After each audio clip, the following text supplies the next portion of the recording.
الرحيم اللهم صل على سيدنا ونبينا محمد صلى الله عليه وسلم markuu horeyso waxaan salaamayaa dhammaan macaamiishayda haddaan nahay haga media iyo abwaandiirani hagaag maanta waxaan doonayaa halkan inaan ummadda Soomaaliyeed uga soo gudbiyo arrin khusaysa sumcadeena karaamadeenna iyo sharafteena haddaynu nahay dhammaan ummadda Soomaaliyeed hagaag meel loo qolayla kaftantay waxa la yiraahdaa abwaan fanaaniintii hore iyo bal fanaaniinta maanta bal ka waran baa la yiri waayahay maxaanu haddaba samaynay waxaanu soo qaadnay miisaan ama kafadaanu soo qaadnay meel baanu dhignay waayahay waxa la wixii fanaaniina ee burburkii ka dambeeyay ayaan dhinac saaray dhinacna waxaan saaray xasan aadan samatar baa la degay kulligood dhulku la tegay way qayshadeen marka wixii burburka ahaa oo dhan yaa qayshaday tolbeelay maana ko intaas ah oo boqol ah buu xasan aadan samatar nala tegay war noo doona waxa la wixii burburkii ka dambeeyay jiga joogay yaa gawaari ku soo qaada waan naloo keenay waan ku darnay xasan baa lala tegay marka xasan baa lala degay kor buu xasanaado miisaankii markii reejiga iyo wixii burburka ka dambeeyay la isku daray baa xasan lala tegay xasan baa qayshaday waa xasan samatar wixii tolbeelay ma jaabadii ma qarajaabadii wixii burburka ka dambeeyay yaanu abu fanaan qaranaha baa ila kacay war maxaan sameeynaa war ma xad igu dartaan war abwaandiilhanow war wax igu soo dar markaasaan xasanow waxan fanaan nool hadii lagu daro sumcad daray nagu noqonaysa waxa lagu darayaa hal heesood adigu leedahay baan kugu darayaa Soomaalidan garanay heeska marka lagu darana adiga Soomaaliga kulligood korbay tagayaano miisaanka adaa la degaya heestaasi waa heesta la yiraahdo ahadii bal hadda waatan ila dhageyso wallahi adimay ahadii sidaan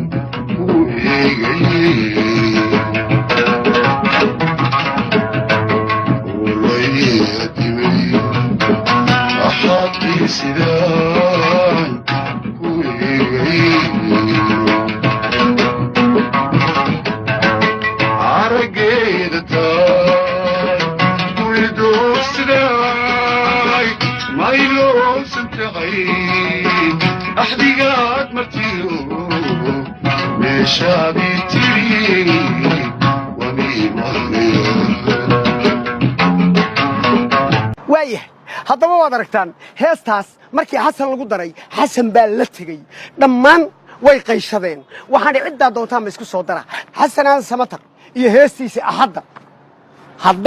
haddii miisaanka dhulka aad ka qaadaan intaad soo wada tagtaan yaa anigu sunbaaban cabayaamaan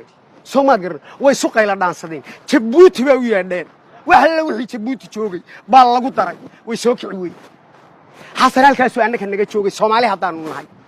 anigu mar alla marka juqraafigu iga khaldamo ee boorka Afrika iyo siigada iyo qoraxda igu kaco xasan samatar baan ku tuurtaa markaasaan xareedooba xasan halkaas iga joogay halay yaa nacay xasan daba xasanow waan ku dhiliid gareeyay iga raali ahaw Soomaalidan garan faataxadaan isu maro xasanow may maqashaa faataxadaan isu maro haddaba waxa laga yaabaa dad badan oo dhageystayaasheenada ilaa anaga waan ka ku dhageystayaashanadu waa 4 milyan iyo hal ruux halkii ruux laakiin kana aan naga hayso maanta waxaanu geynay isbitaalka Digfeero waa laga soo daweeyo 12 garooja laga helay wiiska rooy 4 milyan iyo hal ruux kana haysan nahay anagu waayahay waxa laga yaabaa inta telefoon soo diraan in la yiraahdo war abwaandiirhanow xasan xageed kala qaaday Soomaaliga garan xalay wuxuu xasan sameeyay ma taqaan horta madaxweynihii qaranka ومحمد عبد الله فرماجي مجلسي بو خلطي بل واكن هذا دغيسو بليق السلام عليكم ورحمه الله تعالى وبركاته وحان سلام يا مدن مدحوينه اسماعيل عمر قيلي مدن مدحوينه عبد الله محمد فرماجو Soomaaliga garan inta kaliya kumuna kaani magacii madaxweynaha markuu khalday haddana marwadii qaranka waa marwada koobaad ee Soomaaliya wuxuu ka hormariyay marwadii qaranka ee Jabuuti هذا هؤلاء ولا كليه أنك تبوتي ووالله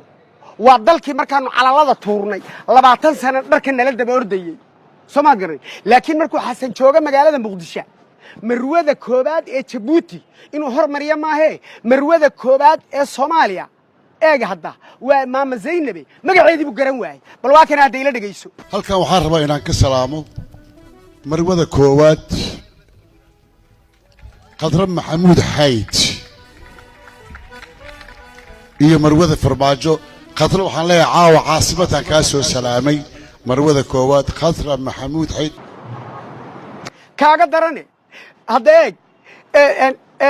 markii uu raali gelinayay madaxweynaha inuu raali geliyo isku damcay madaxweyne farmaajo muuna oranine farmaajo oo kaliya buu yiri bal hadda waa kan ila dhigaysa hadeeg seen cabdi macallin raali haawaya farmaajo iga raali haaw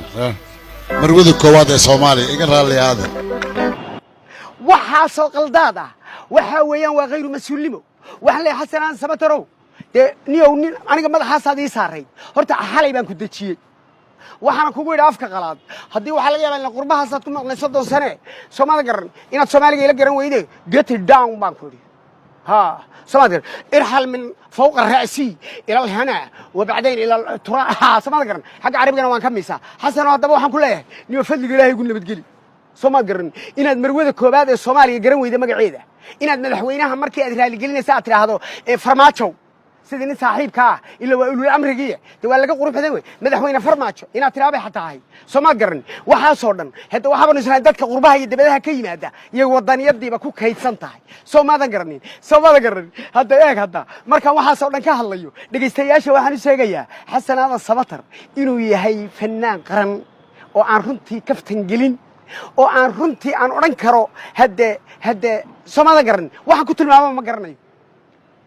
fanaanimada iyo codka xasan waxaan ku tilmaamo anigu ma garanayaba waa wax yaani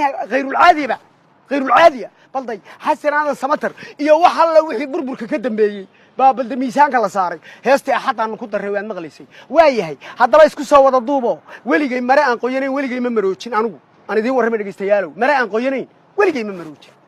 isku soo wada duub حسنو waxa xalay hadaad sheegtana ku ceebeeya baa jira hadaad qarsatana ku dhiba xalay toole qoodhay waa xiraday waa xiniintay si aad u hadashay anigi baa yaxyahay oo mooday inaan xasanahay waayahay xasanow intaas oo dhan wixii ka dheeraada igu qaado Soomaalidan garan ninay habar dhashay hal ma seegi waayo hadallada xaal ku haashana saaxiibkayow kaama filaynin allah ku xafido wassalaamu calaykum wa rahmatullaahi wa barakaatuh